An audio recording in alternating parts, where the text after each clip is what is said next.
And we look out at this weather, we look out at these storms like we're getting this time of the year, and we see massive waves coming in. It's hard to imagine that, think about it, 1872, just offshore, you had two ships that were being driven ashore and people were facing their own fate at that point and not knowing what they were going to do next.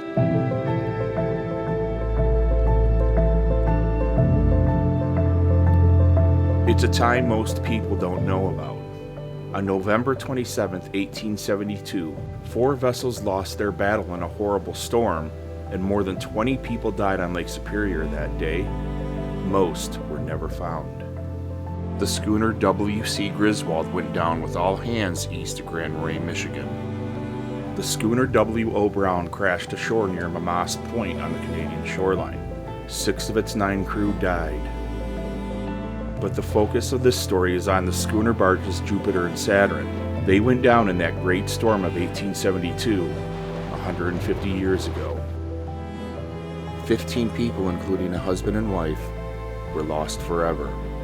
And like so often happens, you have vessels leaving a port, the weather is fantastic, unseasonably warm, calm conditions, and they get out into Lake Superior and the weather just turns south on them and really gets bad. And it was very much the case when the John A. Dix steamship pulling the Jupiter and the Saturn, they were brand new schooner barges. They were all leaving Marquette with loads of iron ore. The Dix was a 144-foot sidewheeler captained by a man named Joseph Waltman. It was about that time that Waltman realized the Jupiter and Saturn were in trouble.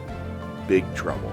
You have weather that's terrible, gale force winds, massive waves, and it's pulling on these lines, these massive hawsers that are connecting these ships together. And he has to be looking back, from the pilot house of his vessel and looking back and seeing what's happening with the Jupiter and the Saturn. Imagine being Captain Waltman at that time, watching the tow lines getting stretched beyond their capabilities, seeing the Jupiter and Saturn get tossed around like clothes in a laundry machine. Then, one of the worst things that could happen to a schooner barge happened.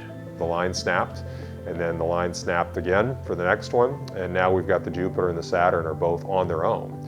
Now, one thing that these vessels had, they did have short masts, they were purpose-built schooner barges, and they were able to try to raise sail, but there was no success in that. It wasn't long before each one was being driven ashore. The Jupiter went first and crashed ashore close to the Two-Hearted River. The Saturn was next and was beached around 3 miles west of Whitefish Point. Captain Waltman made a hard call and decided there was nothing he could do to help either crew, and then decided to try to make the safety of Whitefish Bay. The fate of both crews of the Jupiter and Saturn were sealed. And there were no survivors from those 2 shipwrecks. There were no life-saving stations yet at that point, so there was nobody there to help them. The John A. Dix did make it to Whitefish Bay, and even to the Sioux Locks.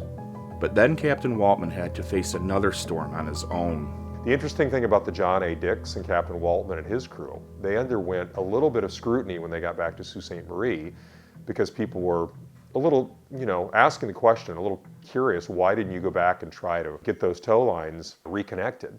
But the storm that they were dealing with and the ice that was building up on the decks, they said in a report that there was over a foot of ice on the decks of the Dix. So really the John A. Dix and that captain and crew were very fortunate that they even got into Whitefish Bay and got to the safety. So really for them it was a matter of survival. In the end, both crews of the Jupiter and Saturn were gone. 15 people dead.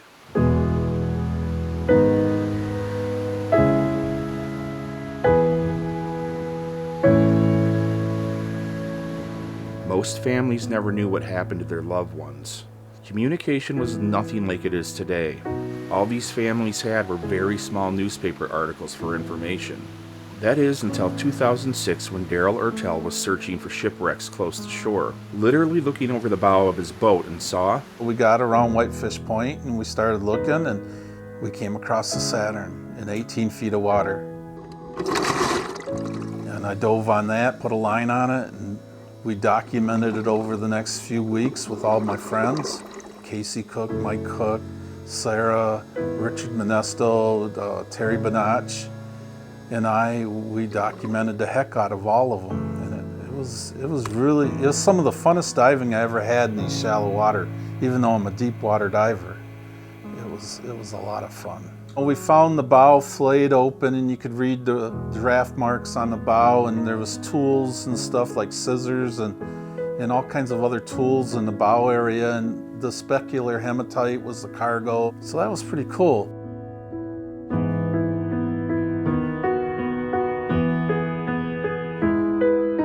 It was about that time John Schmitz was working on a family project. About 20 years ago, as the internet did come into existence, we were doing family ancestry research, and this was about 20 years ago. It was early 2000s, and I started looking for his name. We just knew his name was Peter Howard. That ended up being his great-great-grandfather, captain of the Jupiter, Peter Howard. All they ever knew is that he was the captain of something. So we started looking for Peter Howard in the word shipwreck, and we started finding the shipwreck records of all the shipwrecks lost, and there was his name listed on the Jupiter as the captain. The year made sense because we knew he died in 1872, so that made sense. We saw his age at death, I believe, was 42, so that made sense. So that was pretty neat seeing that. But it was the Saturn that got discovered, not the Jupiter. It was a couple years later that we finally got the journal that had the shipwreck of the Saturn had been discovered by Daryl. So I got a hold of Daryl and said, hey, you know, the whole story there, the Jupiter was with the Saturn when it sunk, and he looked into it further, and by that next spring, 2007, he went out and found the Jupiter, which was cool. Then he invited my dad and I to come up and visit and talk about it. My great-grandfather was a Howard, and him and his three brothers were Irish immigrants. They were all Irish seamen, him and his three brothers. And when I was a youngster, we never knew anything about why or what happened, why he died or where he was. I mean, he was just, I hear the family talking about him, but when you're 8 or 10 years old, it doesn't really sink in. And then a couple months later, he took me and we went diving. But this wasn't just any dive.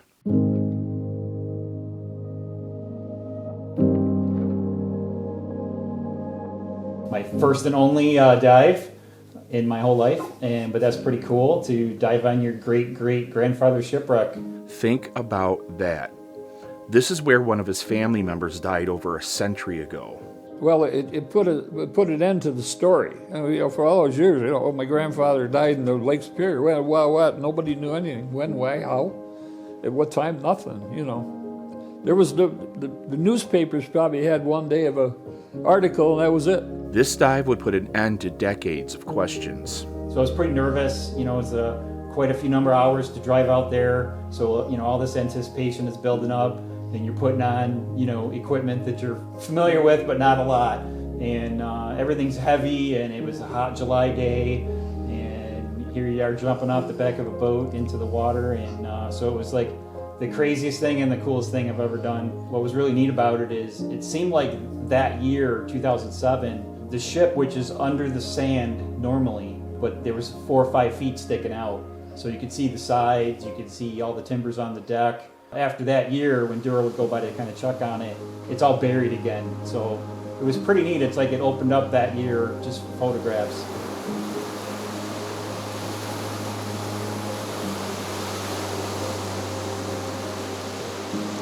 In 1872, this desolate stretch of the Lake Superior shoreline presented no place for a victim of shipwreck to find shelter.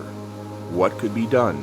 The influential and opinionated Detroit businessman, Eber Brock Ward, who was later known as the steamship king of the Great Lakes, was the kind of person that might have made a difference. As the owner of the Jupiter and Saturn, he may have had the catalyst to push the construction of the first United States life-saving service stations on Lake Superior. Well, it's difficult to conclude that Ward used his influence after the Great Storm of 1872. It is fact that the first 4 stations began construction along the same stretch of coastline in the summer of 1876.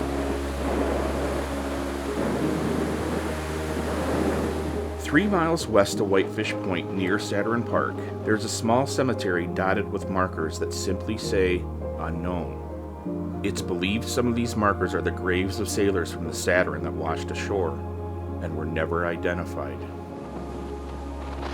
Now, the Jupiter and Saturn are covered up by the ever-moving bottom of the lake, swallowed by the sand. I haven't checked it the last couple years, but The last 2 or 3 times I checked it, they were pretty covered up. I couldn't even find them. You know, you'd have to look after each storm and they could expose themselves again. The thing about the Jupiter is the bow was intact, pointed towards shore. The first cargo hold hatch was still intact, so that means the main decking was still intact. Where the Saturn's decking was all gone and it was flayed open, the Jupiter's more intact under the sand. So if that ever becomes totally exposed, that would be pretty cool to see. And now, at least one family knows what happened to their ancestor, Captain Peter Howard of the schooner barge Jupiter. We had a Howard family reunion, and we had enough information to tell the whole family about it. And that's the first time they all go, oh, we're wonderful. Hey, all them years they knew nothing. And all of a sudden, John's got all this information, the time in the lake and what happened. And they were all thrilled to get that information after all those years. The name of the boat and where it happened and how it happened, and we never knew. Absolutely fighting for their lives. Yeah, it's terrifying to think. Imagine if you're trying to get into a lifeboat or suddenly you're cast into those waters. It's terrible to think about. You know, losing 4 ships on the same day. Just how quickly the loss of life, the effect to all the families that never saw them again. That was just their job. They went to every day and go try to do a good job, and all of a sudden Lake Superior says, no, you're not going to go home.